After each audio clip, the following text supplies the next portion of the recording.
SonicWars.com.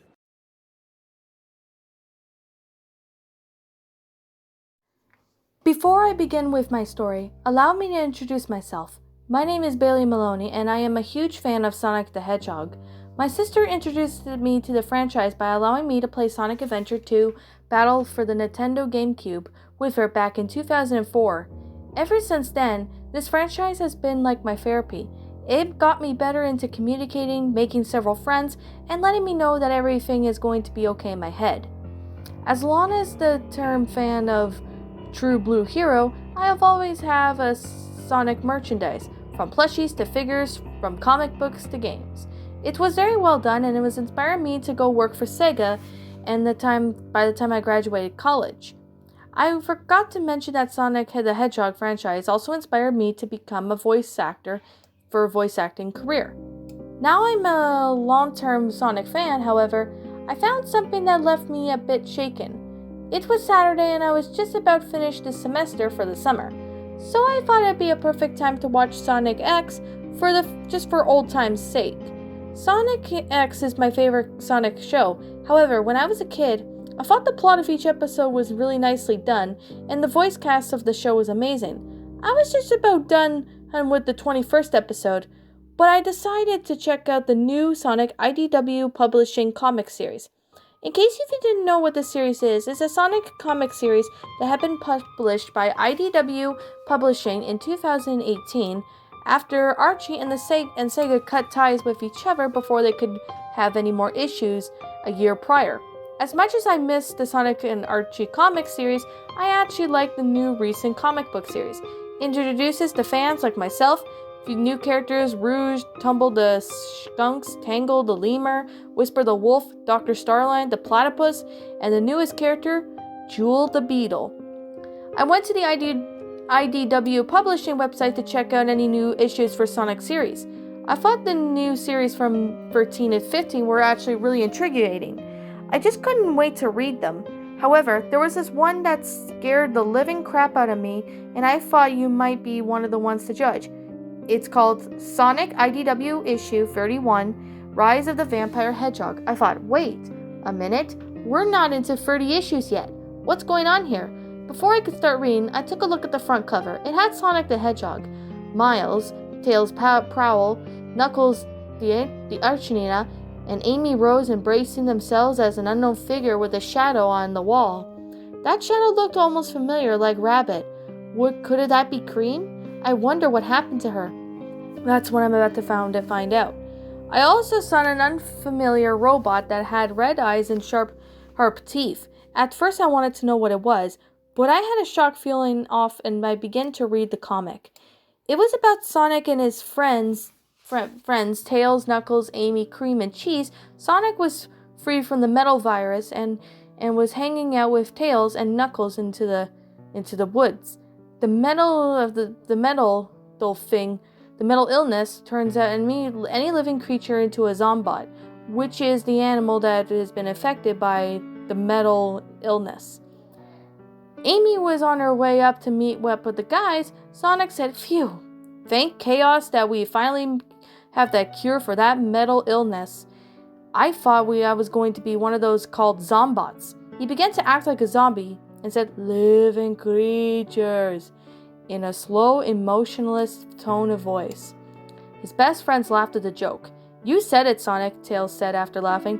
"It's lucky that the Chaos Emerald saved your flesh and brain, I'll say," Sonic said, patting his pal's head.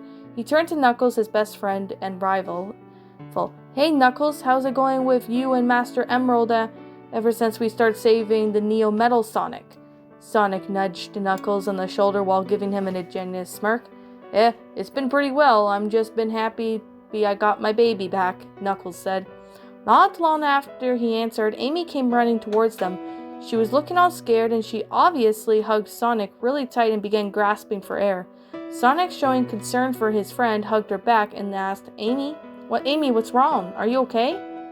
When she looked at her lover, I got her look on her face. Her eyes were worn out as if she was crying for hours, and her face was pale as if she saw a ghost. "Sonic, it's Cream!"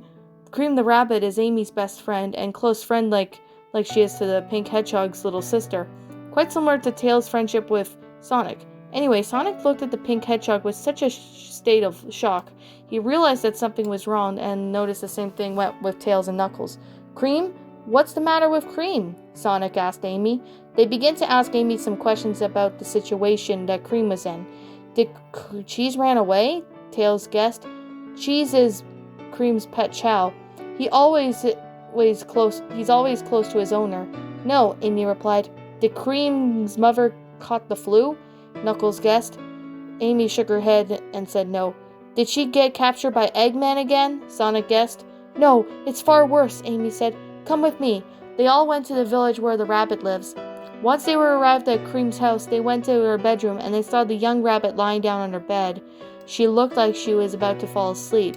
Her hands were folded against her chow cheese beside her. "Huh?" Tails wondered as he saw the young rabbit. "Cream's just sleeping." Amy tried to keep her cool, although she wanted to yell, "I don't understand. She was acting weird 5 minutes ago." Tails and Sonic walked up to the sleeping rabbit to check on her. The young fox saw some red dots on her neck. It then realized that Cream was bitten. There's some teeth marks on her," Tails stated. His best friend walked up to him and saw the bite marks. Sonic gasped. "I'm beginning to feel that Eggman might be involved with this," he thought. Suddenly the door slammed shut, causing everyone to turn around in shock. Then Cream rose up from her bed and revealed vampire form from her backs. "I couldn't believe that IDW Publishing Comics would do such a thing like this," I thought. "What in heaven's name was I reading? Please tell me I'm dreaming." I pinched myself on the arm, only to find out that I wasn't really dreaming. Regardless, I kept reading. As Sonic, Tails, Knuckles, and Amy turned the background to see their friend as a vampire, they all gasped at the sight of this. Cream began to speak in Romanian language, like Dracula does in the 1931 film starring Bela Lukos. "Hello, my friends," Cream greeted. "Cheese and I are happy that you got to visit us today." Sonic tried to act brave, but he was a bit spooked when he spoke. "Cream, what's gotten into you and Cheese?" "We're okay, Mr. Sonic," Cream replied. "We're just lonely, so we thought if you wanted to have fun with us." "What's that?" Tails asked. "Well, before we have fun, let us drain your blood." Everyone got scared of what Cream said. She then turned to her loyal friend. "Get him, Cheese!" Cream laughed evilly as her pet chow Cheese also turned into a vampire and lunged at them. At first he lunged at Amy, who was about to use her Pico hammer, but threw it out of her hands when he jumped on her and started to suck her blood. Next, Cream lunged at Knuckles, who tried desperately to escape the punching at the bedroom door. She sucked his blood as well. Then Cheese charged at Tails, who was lying on the ground in shock. His blood got sucked too. As Sonic witnessed his best friend being turned into a vampire, he began to walk away from Cream the rabbit and the chow Cheese. Cream giggled evilly before saying, "Well, Sonic, it looks like you've got nowhere to run." Sonic tried to get the young rabbit to reconsider sucking his blood and by begging her, "Cream, stop it, this is not you." He tried to stop her. "You don't want to suck my blood. As a matter of fact, you don't want to suck anyone else's blood," Sonic said. "You need to fight the urge to feed." Cream began to feel uncomfortable and tried to explain that she was a vampire. However, she became furious at the blue hedgehog. "No, you're mine!" Cream shouted. "You and your friends shall rise and join us to suck the blood of the rest of your friends. Let's get 'em, Cheese." Cheese agreed with his owner. Sonic managed to dodge both Cream and Cheese when they tried to lunge at him. He performed his hornate attack on the door to knock it down. Surprisingly enough, it actually worked. Sonic ran out of Cream's bedroom and the living room, and then he was on pursuit by the two vampires. But once he made his way through the living room to reach the door, he tripped and fell onto the floor. Sonic turned to realize that his foot had been caught by Cheese holding onto the rope. He tried to untangle himself as quickly as possible, but by that time he was too late. Cream appeared next to Cheese. "Nice try, Sonic," said Cream, "but your time is up." Now fearing for his life, Sonic begged and pleaded for the young rabbit and Chow not to take his blood. Unfortunately, this last ditch of help even fell dead from my hands. They all lunged at the blue hedgehog, who started to scream at the top of his lungs, "No!" As I read Sonic scream for help while his blood was getting taken, I began to feel a chill down my spine. Why would anyone make this issue? This is just wrong. Sonic and Friends franchise never showed any blood and gore. The comic then ends with Sonic, Tails, Knuckles, Amy, Cream, and Cheese all as vampires staring at the readers. Sonic began to speak in the same language Cream had. "We hope this story didn't scare you too much," he said in the evil tone of voice. "Just remember, don't have a wooden steak in the garlic to defend from us vampires. If so, we would suck your blood. Until the next issue, kids. Pleasant dreams." He and his friends laughed evilly. I left the comic issue and gave myself about an hour or two to calm myself down. I recollected myself. I thought that this was the next to become vampires, Shadow, Rouge, the Carex, but at the same time, I began to think about those idea who it was to make the vampire version of Sonic. Sonic was meant for kids and adults alike. I hope the others don't get turned to vampires. I was considering of contacting Ian Flynn, the one who is the head writer of Sonic IDW Publishing, via email. Before I could do that, I got an email from Google, and of course it was from Ian Flynn himself. Ian Flynn was originally the chief writer for Sonic for Archie Comics before Sega and Archie cuts ties with each other. Here's what I wrote. "Hello, reader. If you have read Rise of the Vampire Hedgehog, that issue has just been deleted from our IDW publishing website. One of our writers, whom I will not say his name, wrote that comic to mock the original Dracula film from 1931 and the Sonic and Hedgehog franchise. We rejected the idea, but we released it to the website anyway. He is now terminated from our job. We will be releasing new issues revolving Sonic and friends during the Mental Illness saga. Our sincerest apologies for those who have read and banned the issue and are currently scared. This is Ian Flynn, sign off." Now that I am officially on summer vacation, I continue to read the Sonic IDW publishing comics. I just really hope that Sonic does not become a zombot. I just hope that Dr. Eggman and his new ally, Dr. Starline, get what they deserve for turning the blue hedgehog and his heroes into these heartless robots. And that, my little pretties, was Sonic IDW issue 31, which is the Rise of the Vampire Hedgehog, a Sonic the Hedgehog lost comic book series creepypasta, written by Bailey Maloney. Now, Bailey Maloney, I want to thank you so much for resending the story and, kind of fixed everything up. Now, I'm just going to say right now that I am rereading this, well, not only because I have a new laptop, but I also have, but also Bailey fixed it, so yeah. And now we're going to get on to the review. I enjoyed this story. I really do. I really thought this story was actually really good, like it always had been. However, this story actually had a lot of great concept to it. It's a concept.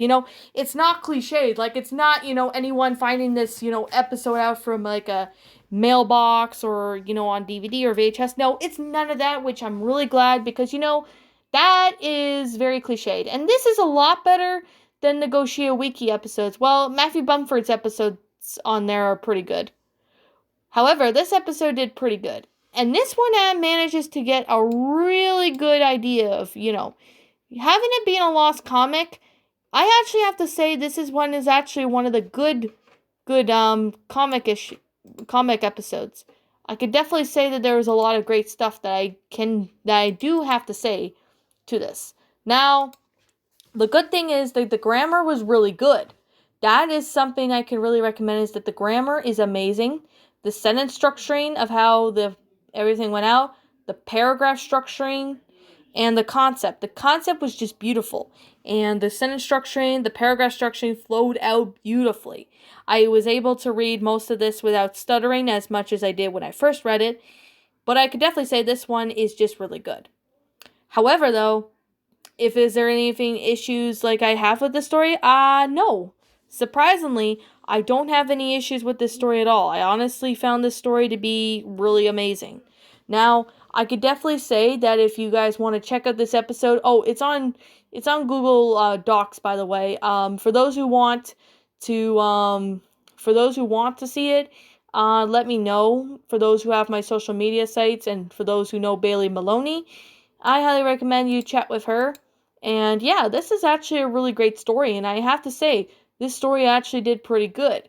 Like, there's a lot of great stuff, like grammar-wise, everything about it was just top-notch amazing. Now, I can definitely... Okay, sorry about that, I had a tickle in my throat. But I can definitely say this one was actually pretty good. Now, like I said, there's nothing negative to say about this episode. I honestly found this episode to be pretty good. I honestly really liked the concept. Everything about it was just amazing. Now, this episode did pretty good, which I can definitely say that, to Bailey Maloney, you did a really good job with this. And I'm really glad you fixed up some stuff, which I have to say you did pretty good. Now, is there anything negative to say about this one before I wrap up the review? Honestly, no. I don't have anything negative to say about it. I honestly found this story to be quite good. However, that's simply just my own personal opinion, and if you disagree with me, that's fine too. We're all entitled to our own opinions regards... Oh yeah, okay, I'm going to say this in a more professional manner, but I thought, you know what, I'll just say this. Like I'm going to say right now, this is simply my own personal opinion, and if you disagree with me, that's fine too. We're all entitled to our own opinions regards to this episode. This is simply my own personal thoughts. My final rating of this episode would have... my final rating of this creepypasta would have to be a 10 out of 10. It's a great creepypasta, lost comic creepypasta in this case, or lost episode, whatever you guys prefer to call it. This was actually really good. I actually liked it. I thought it was amazing. I could say a lot more, but that's just basically it, because this is actually a pretty good episode. Now, I could definitely say there's nothing wrong with it. I actually say that this one was actually pretty cool. Now, is there anything else I have to say? No. Nothing negative or anything good, but I could say that it's beautiful. There's nothing else more that I could change. Anyways, what did you all think about this creepypasta? Did you all enjoy it? Did you not? Also, what would you have done personally to help make this story a lot better? Leave me know what your thoughts are down in the comment section down below. I'm the Shadow Linus. Thank you so much for watching today's episode. And if you're brand new here to this channel, be sure to like, comment, subscribe, because I make brand new videos every single day. Don't forget to ring the notification bell so you guys will get notified to when I upload. And like always, roll the outro, because I'm out of here, and I'll see you all next time. Peace out. Why, hello there, my little pretties. It's me, the Shadow Lioness. I hope you all enjoy my video of creepypasta. So, without further ado, if you liked the video, please leave a like.